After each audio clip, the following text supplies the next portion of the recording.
Hey everybody, welcome to Mind Blown. Today we're going to go over the 5 stages of a relationship.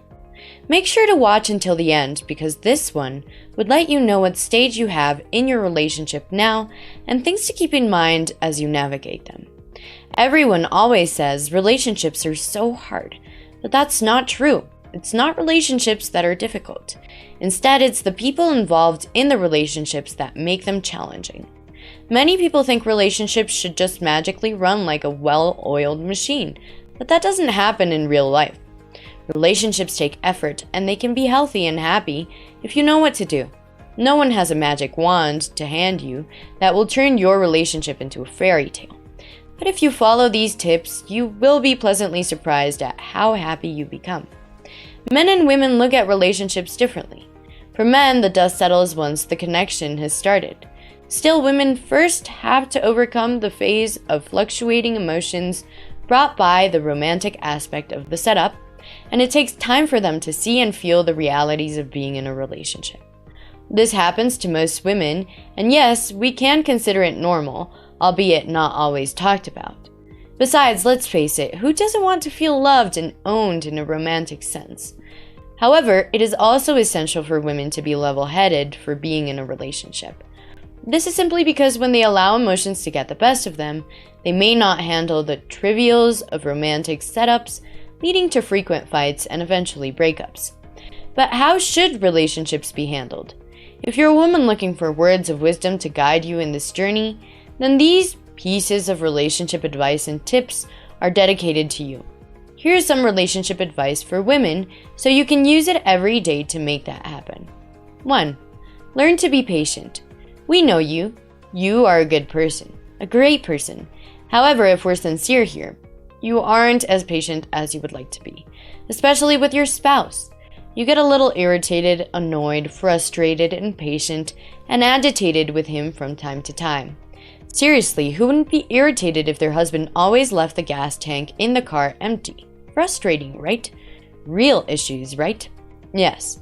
They are real issues, but being impatient will never make them get better.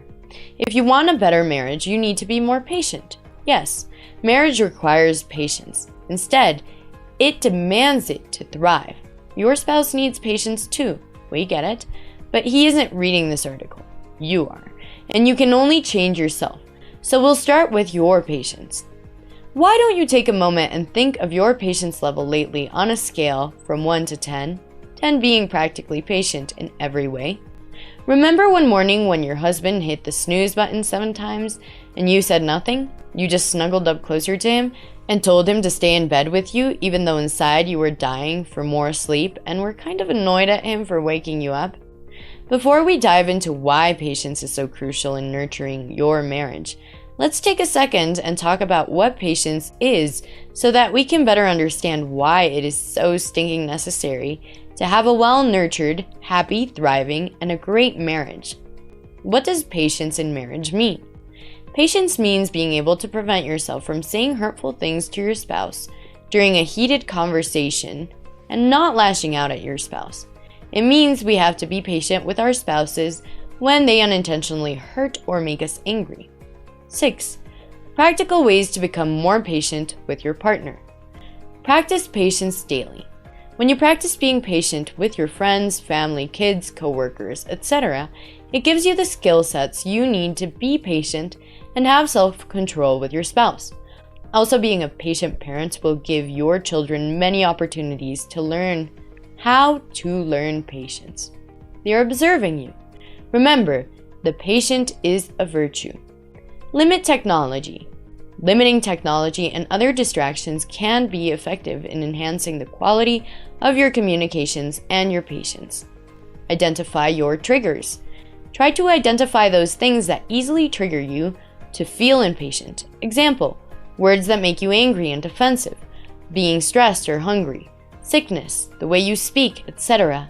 Inspect why these things bother you, and when you make a mistake by losing your patience, learn from it. Then try to be more patient next time. Choose your timing for conversations well. You can have a deeper conversation when you are relaxed and have a moment for yourself without distractions. Prepare your spouse for the conversation by saying, Honey, I want to talk to you about, so let me know when you are ready. Giving each other a heads up is beneficial for more than just more extended conversations. Letting your spouse know that you need to express to them allows your spouse to pause or finish whatever they are doing so they can give you their full attention. Manage your expectations. This means you need to recognize or verbalize your expectations for your spouse, your conversation, or the outcome of your communication. Managing you expects paramount to effective communication. Sometimes you may need to lower your expectations and be okay with baby steps. It helps you look at the big picture instead of getting stuck in the immediate situation and the emotions that come with it. Take a break. When you realize you are losing your patience, take a break. Sometimes a simple 5-minute break can help you calm down and respond better instead of reacting.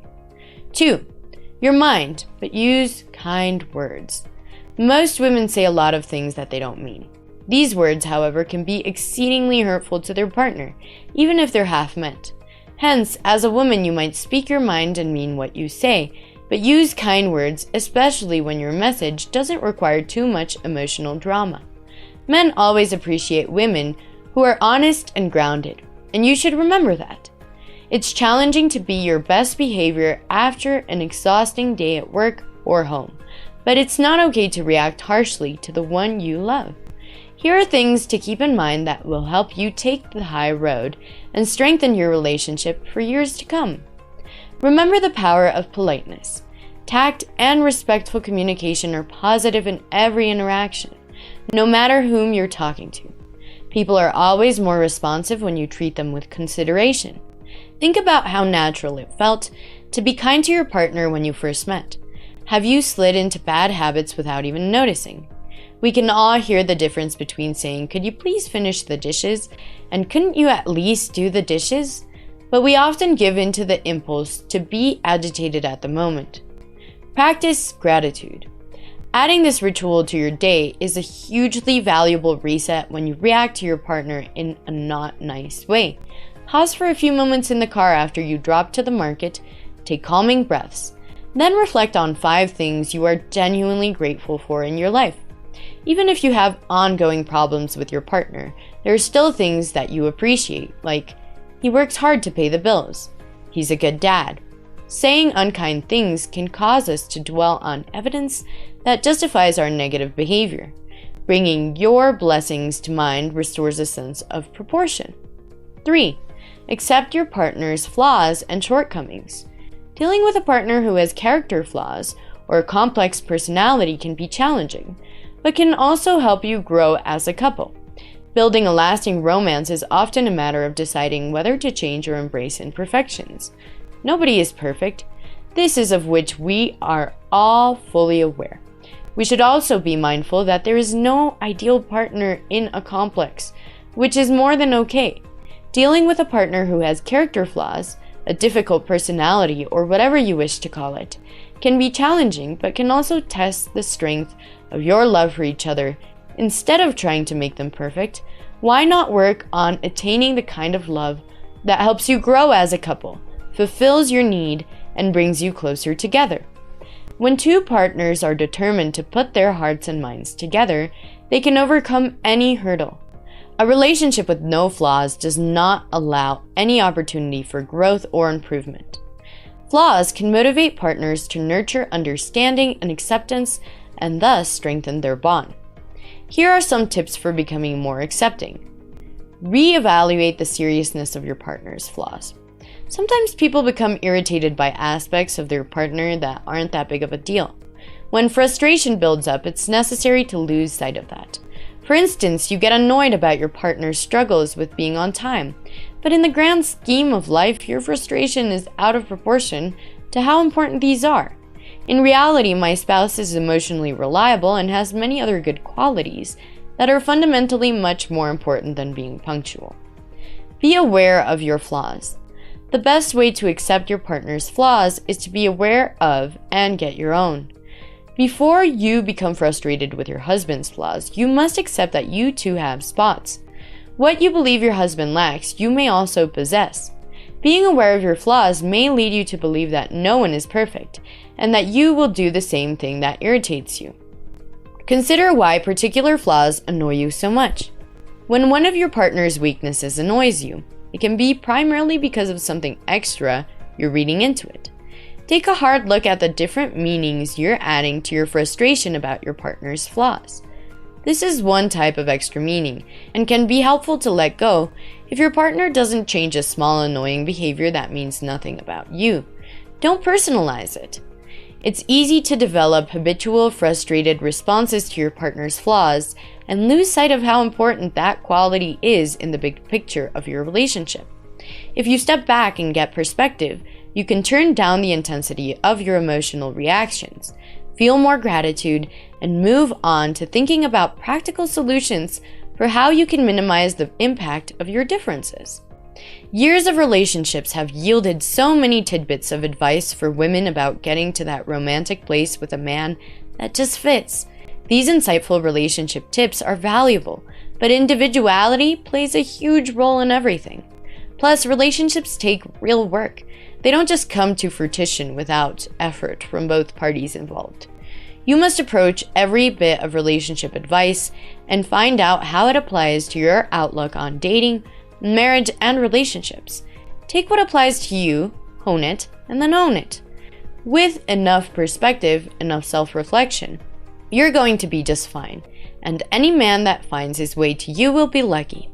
If you find this video helpful, be sure to hit the like button and share it with someone who needs to hear this. Don't forget to like, share, comment, and subscribe. Thank you so much for watching.